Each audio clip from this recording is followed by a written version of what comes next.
Welcome back to Season 5, Episode 10 of Rocket Corner. Thanks for coming back.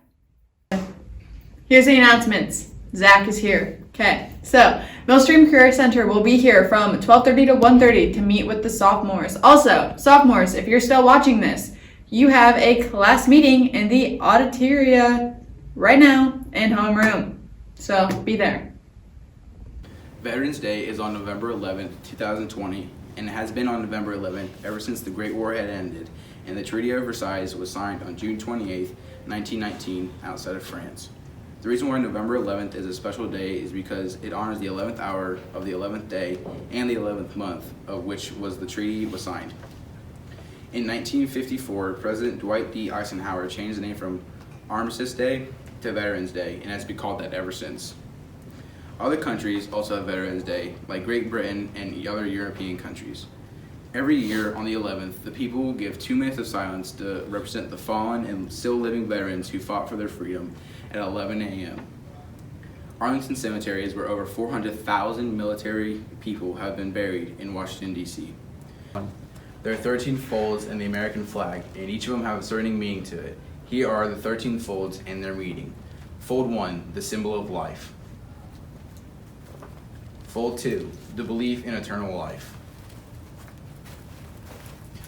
Fold 3, in honor and tribute to our veterans. Fold 4, it specifies our weaker nature as citizens and our God we trust. Fold 5, this fold is acknowledgement to our country. Fold 6 is where our heart lies, where we place our hand at the Pledge of Allegiance.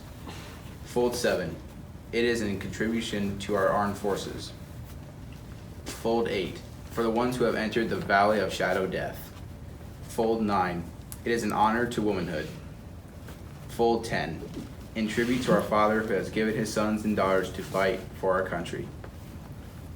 Fold 11, this represents the lower portion of Seal King David and King Solomon. Fold 12, represents the emblem of eternity and glorification. And finally, fold 13, the last fold with the stars showing, is remembering us of our nation's motto, "In God we trust." That is it for Veterans Day. Thank you to all the people who have served our country, and I'm so sorry for the people who have lost their lives or family members in war and serving for our freedom. And have a good day. God bless America. Senior Spotlight. Today we are here with your Senior Spotlight featuring Brant Schulte. Brant, what are your future plans after high school? I plan on going right into a career, probably construction or Very something nice. along those lines. Very nice. I noticed you wear a lot of hats. What would you say is your favorite hat? Probably a Santa hat, Santa the hat? one with that like cones and then kind of with the ball on it. Yeah, that's a nice hat. Very drippy. I know. I've heard that you have been taking piano lessons. How are they going? Very good. I can finally play Beethoven. Really? Yeah, I'm pretty good at it. That's Better than impressive. anybody. Better than anybody? Better than Are anybody. you the best pianist in the world? I wouldn't doubt it. What I'm advice? better than anybody you know. What advice would you give to some underclassmen? Learn how to play the piano. You know, just teaches you everything. Would you rather it be 100 degrees or 32 degrees? 100. Would you go back 100 years or in the future 100 years? In the future 100 years. Would you go back 100 years or go forward in the future 100 years? Back. Okay.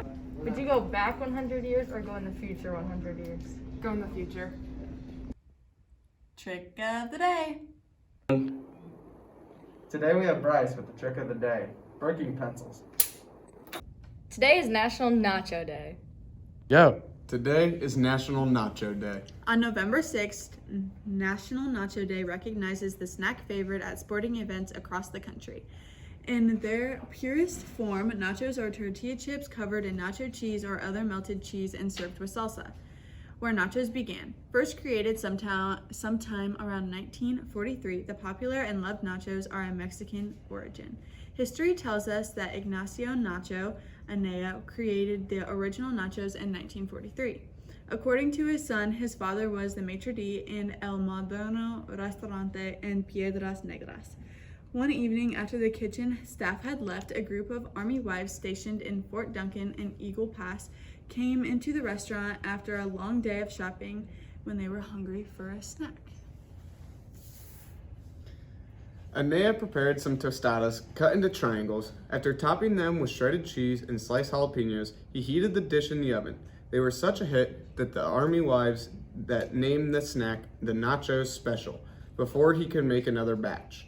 Word of the new creation quickly traveled.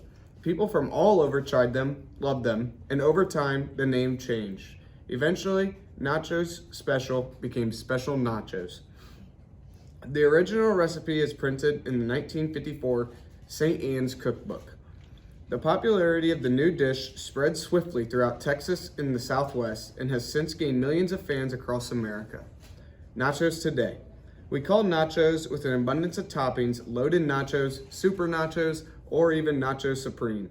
Serve them as a snack, an appetizer, or even prepared with extra ingredients as a full meal.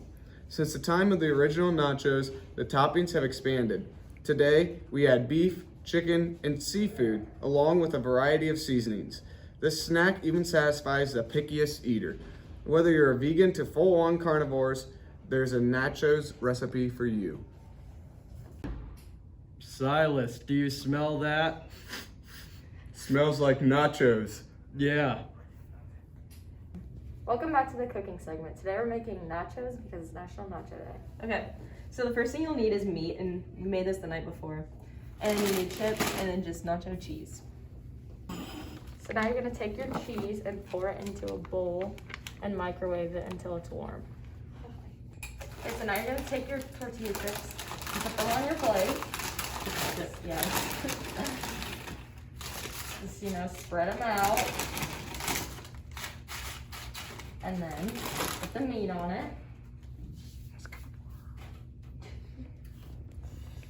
Yes. Oh shoot, my fingers. Okay. And then now you're gonna put the cheese on it.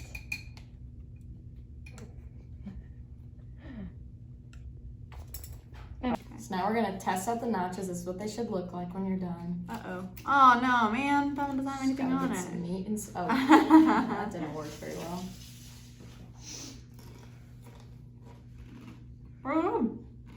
Tastes like nachos. Welcome to the Country Club!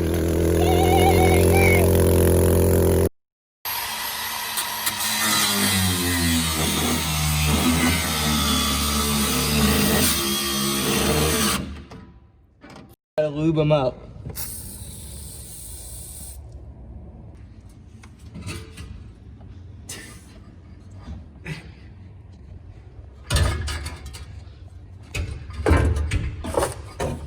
There's still something holding it.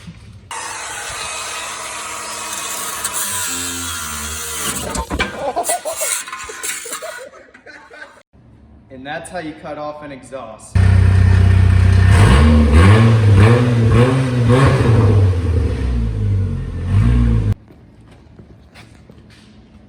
So, here are the tools we used. These are just a bunch of metric sockets.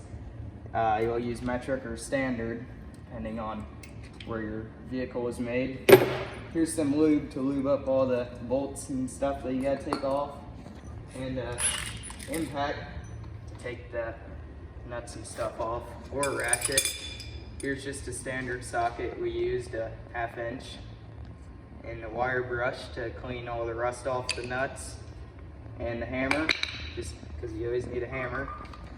A grinder to cut clamps and stuff holding it up. An extension so you can reach to the farther nuts. And a ratchet wrench in case the impact or ratchet doesn't work. And a creeper so you can slide underneath the truck easy, or car. And then here's how we lifted it, fast and easy. You could use a jack, that's probably the right way to do it. But this was quick and easy and kind of safe. A day in history. On this day in history, in 1860, Abraham Lincoln was elected the 16th President of the United States.